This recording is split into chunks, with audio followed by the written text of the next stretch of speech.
Hammou le brave. Hammou est le monstre féroce. Miloud, le bûcheron, et sa femme Halima vivaient aisément. Mais elle était toujours triste, car elle n'avait pas d'enfant.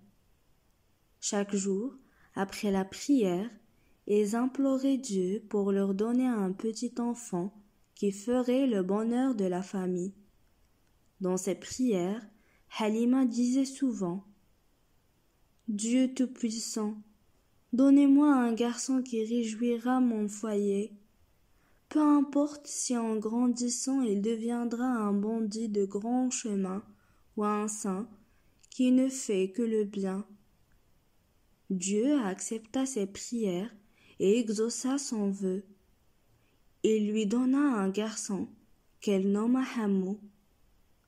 L'enfant était beau et fort.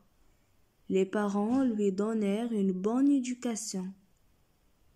À 6 ans, il allait au Msid pour apprendre le Coran. L'Ofki était bon maître. Il apprit à son élève les principes de la religion et l'histoire des grands hommes. Déjà à 10 ans, l'enfant défendait ses camarades faibles. Il n'aimait pas l'injustice. On le surnomma Hammou le brave. Devenu jeune homme, il était devenu très courageux.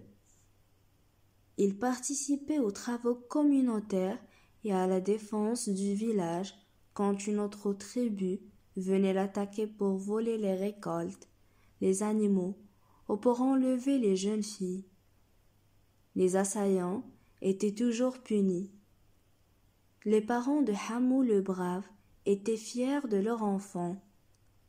Les villageois ne tenaient aucun conseil sans l'inviter à leurs réunions. Hammou était devenu très sage, très fort, mais aussi très modeste. Quand il eut 20 ans, il mit son burnous, prit son épée et dit à sa mère: « Mère, je suis assez grand maintenant. Je vais voyager. Je veux connaître le monde. N'essaie surtout pas de me retenir, car je partirai. » La mère fut chagrinée et s'était mise à pleurer. Elle ne voulait pas se séparer de son fils unique, mais le jeune homme était décidé à partir. Il rappela à sa mère ses propres paroles lorsqu'il s'adressait à Dieu pour lui demander de lui donner un enfant. « Vois-tu, mère, je ne suis ni un saint, ni un bandit de grand chemin. Je suis tout simplement un homme. J'ai beaucoup appris dans les livres. Maintenant, je veux vivre mes propres aventures. Je veux connaître d'autres gens, d'autres lieux. » La mère savait qu'il ne pouvait pas le retenir. Elle lui prépara des provisions, lui donna de l'argent et l'embrassa en lui recommandant de faire attention et de revenir souvent la voir.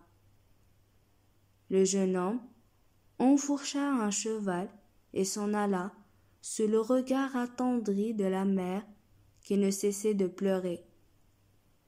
Le jeune homme chevauchait le jour et s'arrêtait la nuit pour se reposer. Il dormait à la belle étoile, mais après une semaine, il n'avait plus de provisions. Il se dirigea vers une mosquée pour avoir à manger, car il n'avait rien trouvé à acheter dans le village. Toutes les boutiques étaient fermées. Quand il entra dans la mosquée, il fut surpris de n'y trouver qu'une jeune fille.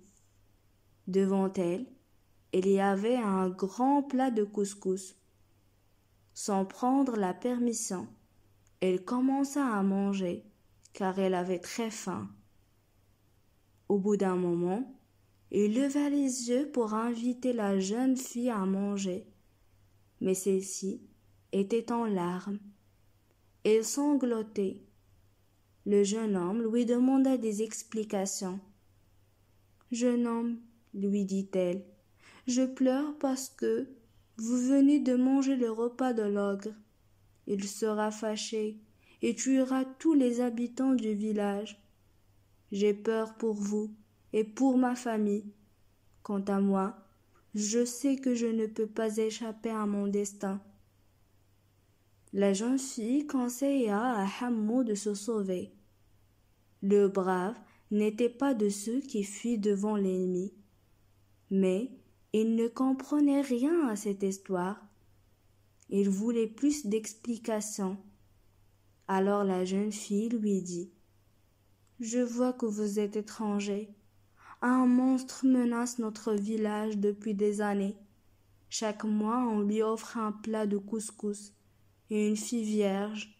Sinon, il se fâche et il saccage le village. Est-ce que les hommes ne peuvent pas le tuer? Il n'y a aucun homme assez courageux pour l'affronter. Quand viendra ce monstre? Dans 1 heure ou 2. Écoute, je vais dormir un instant pour me reposer. Quand tu l'entendras venir, tu me réveilleras. » Le jeune homme s'endormit sur le genou de la fille. Il dormait profondément lorsqu'il sentit une larme chaude sur la joue. Il se réveilla en sursaut. Il eut tout juste le temps de donner une gifle à la fille et de lui dire: « Pourquoi tu ne m'as pas réveillé à temps ?» Le monstre était déjà à la porte. Il était féroce. Ses yeux étincelaient comme des braises. Ses crocs pointus et son museau allongé rappelaient plutôt un loup. Il avait 2 jambes et 2 bras comme un homme, mais il était tout couvert de poils. Il paraissait d'une force surnaturelle. Le jeune homme tira son épée et l'affronta. Il eut un long combat. Le jeune homme fut blessé partout, mais finalement il arriva à planter son arme dans le cœur de son adversaire. L'ogre tomba, essaya de se relever. Il fut incapable de se tenir sur les jambes. Alors il s'écroula définitivement.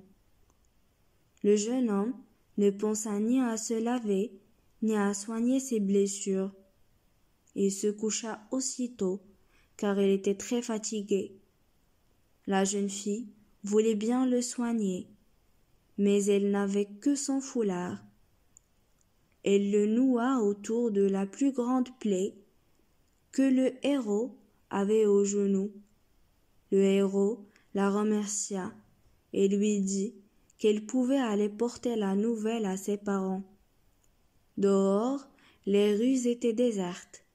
Tous les habitants se cachaient et attendaient le départ du monstre pour pouvoir sortir. La jeune fille sortit de la mosquée. Elle criait à tous ceux qui voulaient l'entendre que le monstre était mort et que c'était un jeune homme qui l'avait tué. D'abord, on ne l'avait pas cru, mais un groupe de jeunes gens était allé aux nouvelles. À leur retour, chacun prétendait que c'était lui le héros, mais la jeune fille les démentit. Elle apprit à ses parents que le héros était un jeune étranger, qu'elle était blessée. Les parents allèrent à la mosquée. Ils emmenèrent le héros chez eux et se mirent à le soigner. Quand il fut guéri, il demanda à s'en aller. On lui donna des provisions et il partit vers d'autres lieux et d'autres aventures. Il était allé de village en village, de ville en ville. Il avait rencontré des hommes de tout âge et de toute situation, des marchands, des menuisiers, des couturiers, des fkirs, des cadis. Un jour, alors qu'il se promenait dans la capitale, il entendit le crieur public qui annonçait la disparition de la princesse. Elle était enlevée par des bandits pour obliger le roi à donner une forte rançon. Notre héros décida de se mettre à sa recherche et de la ramener saine et sauve. Des jeunes gens tenaient à l'accompagner pour obtenir la récompense.